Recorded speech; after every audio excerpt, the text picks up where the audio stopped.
kita masih membahas mengenai keseimbangan pasar. Ini teman-teman bisa lihat di sini ya. Ada kekuatan tarik menarik antara permintaan dan penawaran pasar membentuk keseimbangan pasar, menciptakan harga keseimbangan. Yang mekanismenya adalah begini. Jika harga tinggi, jumlah yang diminta sedikit, jumlah yang ditawarkan banyak, maka pada harga tinggi itu cenderung terjadi kelebihan penawaran. Sebaliknya, pada harga rendah itu cenderung terjadi kelebihan permintaan.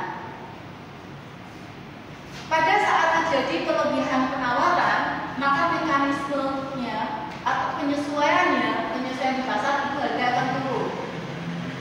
Kalau terjadi kelebihan permintaan, penyesuaian pasarnya harga akan naik, sehingga sampai pada suatu titik yang menghasilkan jumlah yang diminta sama dengan jumlah yang ditawarkan. Tapi teman-teman bisa perhatikan di sini ya bahwa hal ini akan terjadi ketika yang namanya harga itu fleksibel. Harga itu lurus untuk naik maupun untuk turun. Jadi syarat mekanisme pasar itu adalah harga fleksibel. Harga dengan mudah berubah naik atau turun. Nah, ketika terpenuhi, ketika syarat bahwa harga itu fleksibel untuk naik atau turun, maka semua penawaran yang ada di pasar itu akan terserap, akan ada permintaannya. Nah, mengenai hubungan mengenai hal tersebut itu yang tokoh ekonomi namanya John Baptist Say itu ya, itu merumuskan suatu hukum yang disebut dengan Say's Law, hukum Say's. Ya, hukum miliknya John Baptist Say, Say's Law. Ya, hukum Say's itu mengatakan bahwa supply create its own demand, ya. Supply creates its own demand. Bahwa penawaran itu menciptakan permintaannya sendiri. Maka berapapun penawaran yang ada di pasar itu akan selalu habis. Kalau ada kelebihan penawaran, harganya akan naik atau turun. Harga akan naik. Dan sebaliknya, kalau ada kelebihan permintaan, harga akan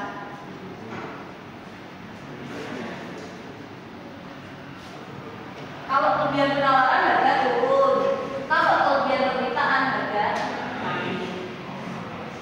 Tapi di dalam dunia nyata yang namanya harga itu tidak terus, harga itu tidak fleksibel untuk naik atau turun. Atau kecenderungannya harga itu lebih fleksibel untuk naik dibandingkan turun. Yang namanya harga itu ekstrimnya kan kita bisa mengatakan harga itu tidak pernah turun gitu kan. Harga itu adanya hanya naik tinggi, naik banget atau naik gitu. Artinya mau naik banget, ya harganya naik. Kalau misalnya kita bicara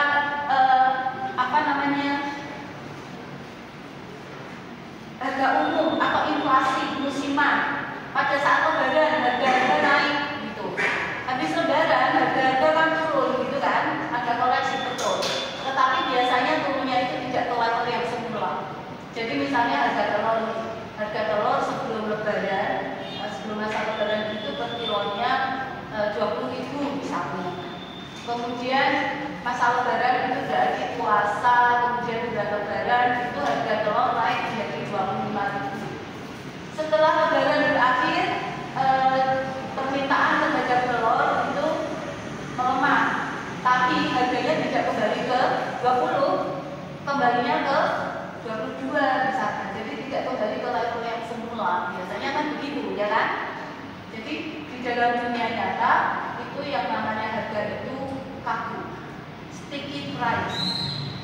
Kalau sticky price itu kita menerjemahkan sebagai ketegaran harga, kekakuan harga. Jadi harga itu kaku, harga itu tegar,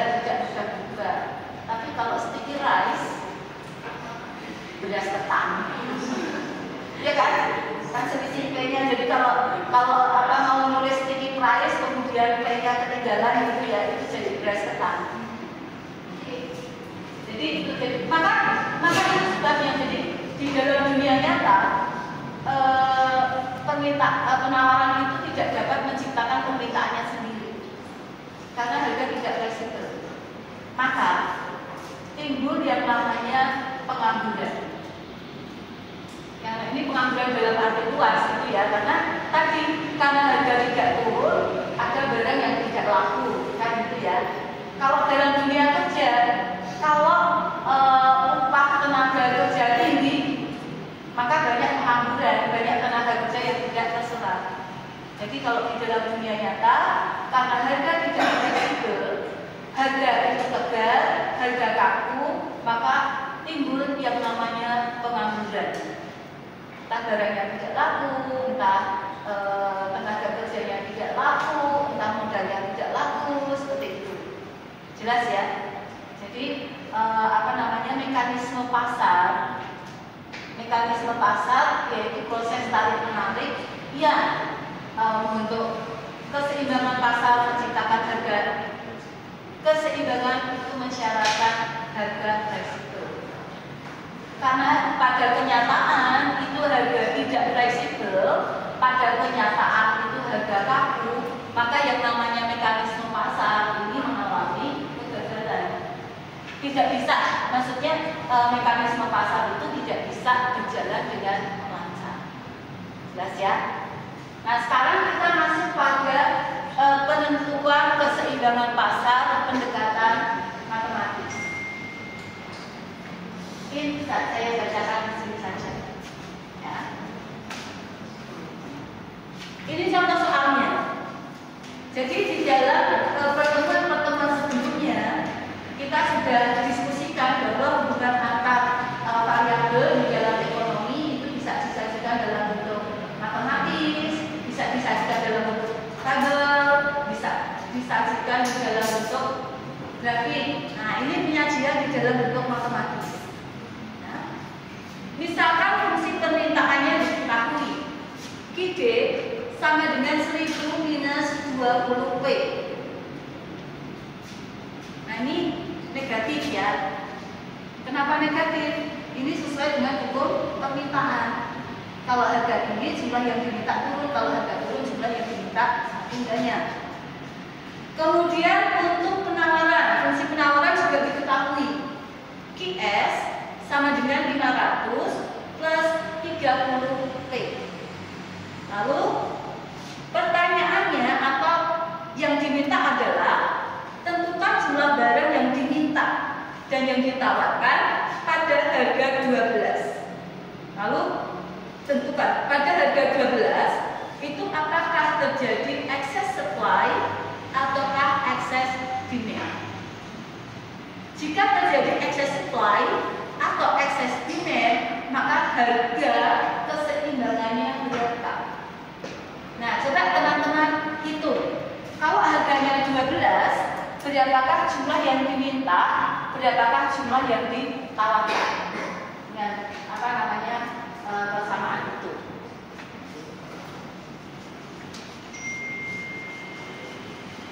Oke.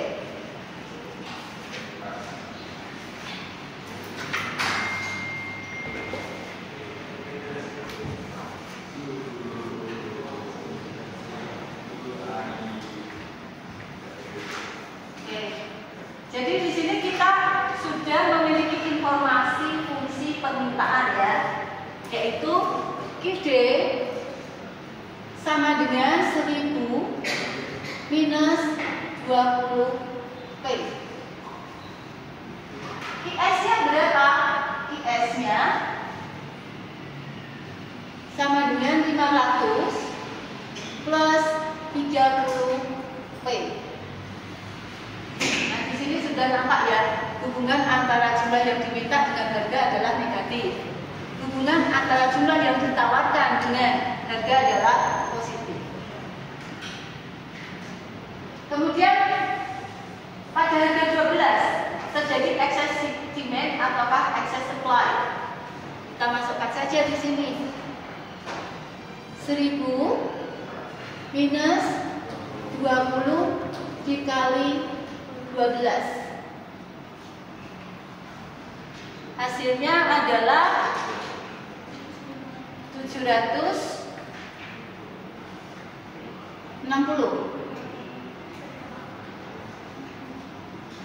Ya.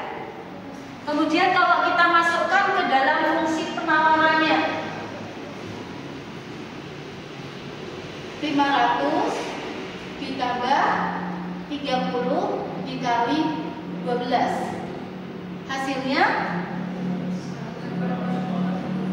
860.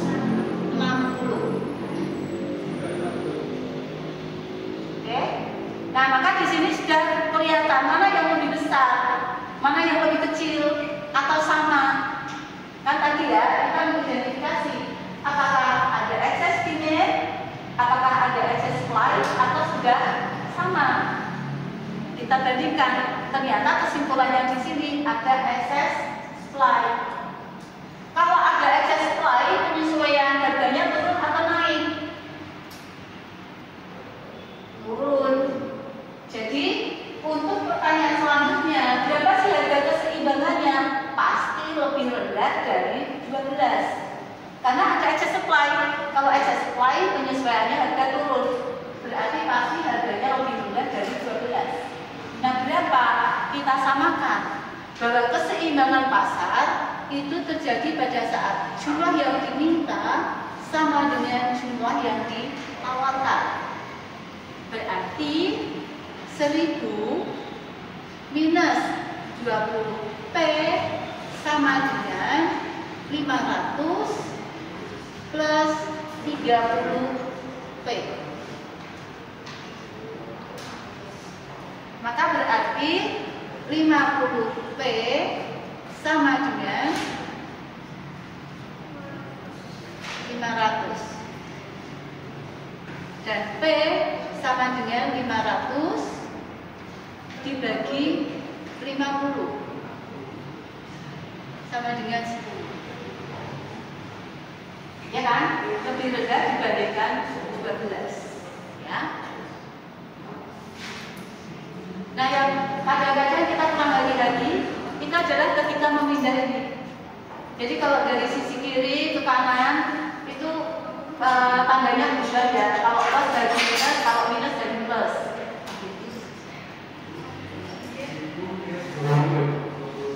Iya, minus 1000 minus 20P. 20. Ya. Nggak kelihatan ya. Nempel soalnya. Jadi 20P.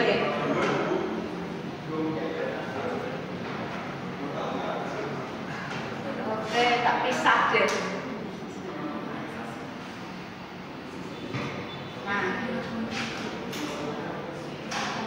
Nah, sekarang kita sudah mendapatkan harga keseimbangannya.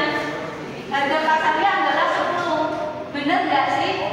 10 ini akan menyamakan jumlah yang diminta dengan jumlah yang ditawarkan. Jadi kalau kita pasang 1000 minus 20 dikali 10 sama dengan 800. Ini gede.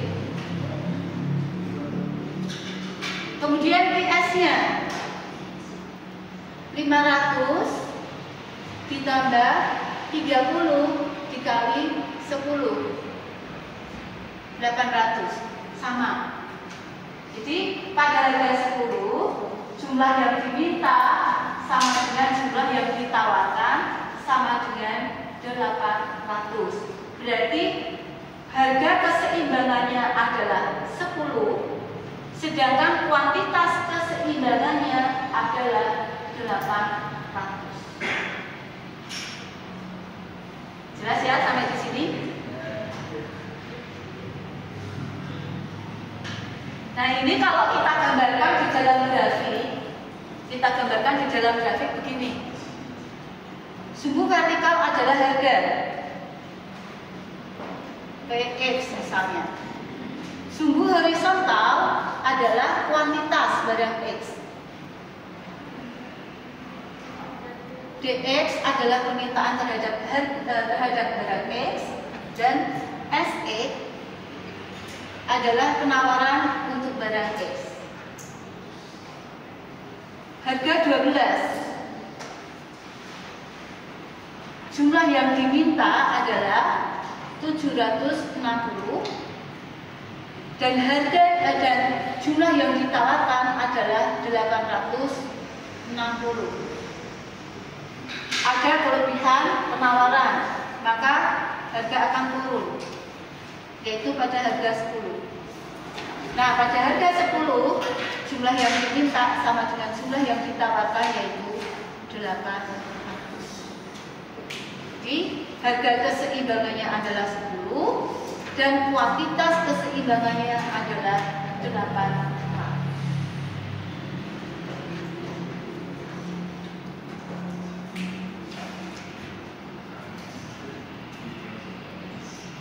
Ya,